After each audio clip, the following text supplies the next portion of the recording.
एक घना जंगल था जहां एक खतरनाक शेर रहता था। कौवा, सियार और चीता उसके सेवक के रूप में हमेशा उसके पास रहते थे। शेर रोज शिकार करके भोजन करता। ये तीनों उस बचे हुए शिकार से अपना पेट भरते थे। एक दिन उस जंगल में एक ऊंट आया जो अपने साथियों से बिछड़ गया था। शेर ने कभी ऊंट नहीं देखा था। कौवे ने शेर को बताया कि यह ऊंट है और यह जंगल में नहीं रहता, शायद पास के गांव से यहाँ आ गया है। आप इसका शिकार करके आप अपना पेट भर सकते हो। चीता और सियार को भी कौवे की बात अच्छी लगी। तीनों की बात सुनकर शेर ने कहा कि नहीं, यह हमारा मेहमान है, मैं इसका शिकार नहीं करूंगा। शेर ऊंट के पास गया। ऊंट ने उसे सारी बात बताई कि वो किस प्रकार अपने साथियों से बिछड़कर जंगल में पहुंचा। शेर को उस कमजोर ऊंट पर दया आई और उससे कहा कि आप हमारे मेहमान हैं, आप इस जंगल में ही रहेंगे। कौवा, चीता और सियार इस बात को सुनकर मन ही मन ऊंट को कोसने लगे। ऊंट ने शेर की बात मान ली और जंगल में ही रहने लगा। जल्दी ही जंगल की घास और हरी पत्ती खाकर वह तंदुरुस्त हो गया। इस बीच एक दिन शेर की जंगली हाथी से लड़ाई हो गई और शेर बुरी तरह से घायल हो गया। वह कई दिन तक शिकार पर नहीं जा सका। शिकार न करने पर शेर और उस पर निर्भर कौवा, चीता व सियार कमजोर होने लगे। जब कई दिन तक उन्हें कुछ भी खाने को नहीं मिला तो सियार ने शेर से कहा, महाराज आप बहुत कमजोर हो गए हो, अगर आपने शिकार नहीं किया तो हालत और ज्यादा खराब हो सकती है। इस पर शेर ने कहा, मैं इतना कमजोर हो गया हूं कि अब कहीं भी जाकर शिकार नहीं कर सकता।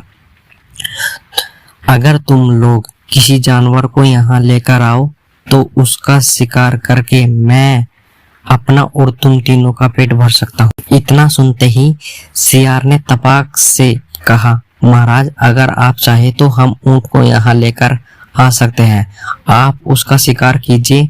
शेर को यह सुनकर गुस्सा आ गया और बोला, वह हमारा मेहमान है, उसका शिकार मैं कभी नहीं करूंगा। सियार ने पूछा, महाराज अगर वो स्वयं आपके सामने खुद को समाप्त कर दे तो? शेर ने कहा, तब तो मैं उसे खा सकता हूँ। फिर सियार ने कौवे और चीतों के साथ मिलकर एक योजना बनाई और ऊंट के पास जाकर बोलने लगा कि हमारे महाराज बहुत कमजोर हो गए हैं, उन्होंने कितने दिनों से कुछ भी नहीं खाया। अगर महाराज हमें भी खाना चाहे तो मैं खुद को उनके सामने समर्पित कर दूंगा। सियार की बातें सुनकर कौवा, चीता और ऊंट भी बोलने लगे कि मैं भी महाराज का भोजन बनने के लिए तैयार हूँ। चारों शेर के पास गए और सबसे पहले कौवे ने कहा, महाराज आप मुझे अपना भोजन बना लीजिए। सियार बोला कि तुम बहुत छोटे हो, तुम भोजन क्या नाश्ते के लिए भी ठीक नहीं हो।